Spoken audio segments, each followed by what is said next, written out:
Bonjour à tous, c'est Badam pour vous présenter aujourd'hui un autre ça part en sucette.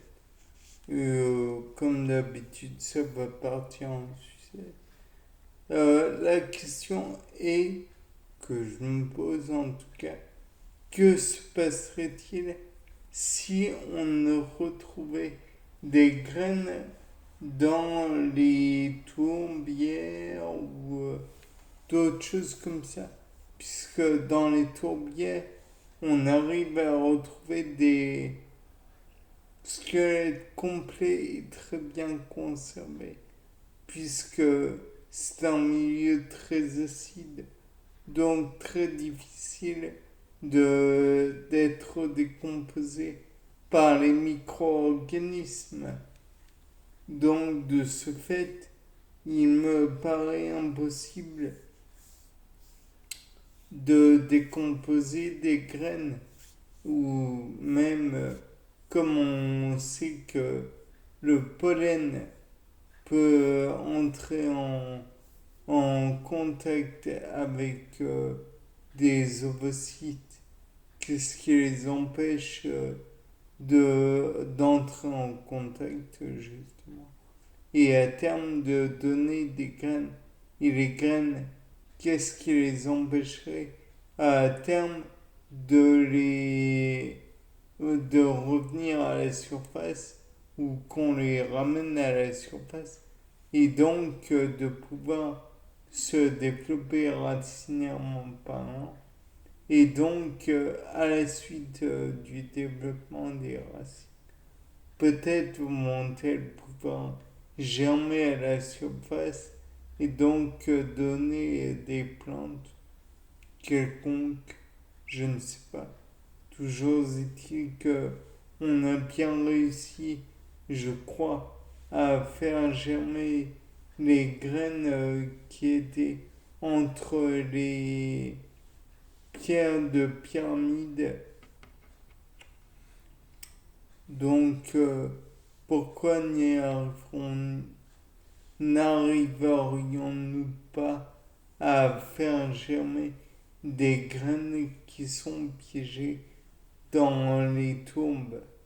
Après tout, euh, elles auraient peut-être la solution à des maladies que nous rencontrons aujourd'hui, telles que le VIH, si nous avions une, un remède miracle. Je pars totalement en délire là.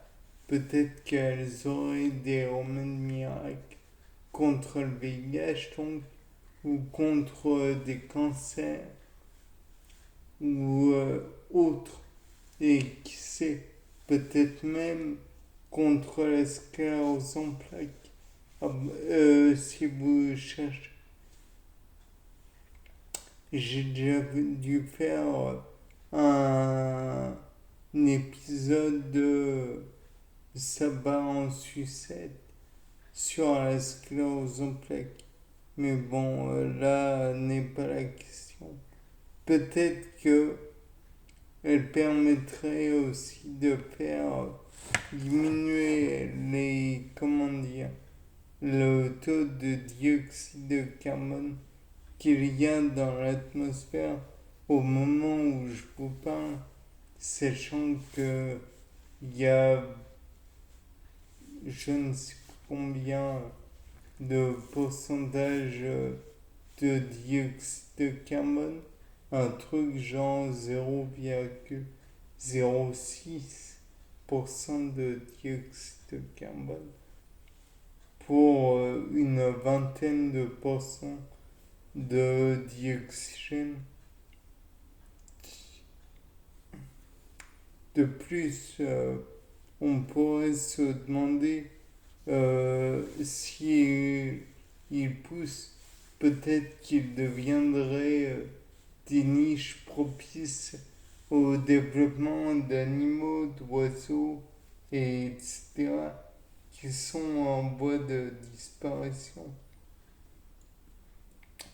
voire d'insectes en voie de disparition, bien que pour les biologistes, le terme insecte, c'est un peu tout et n'importe quoi, puisqu'on peut mettre certains arthropodes qui ne sont pas des insectes.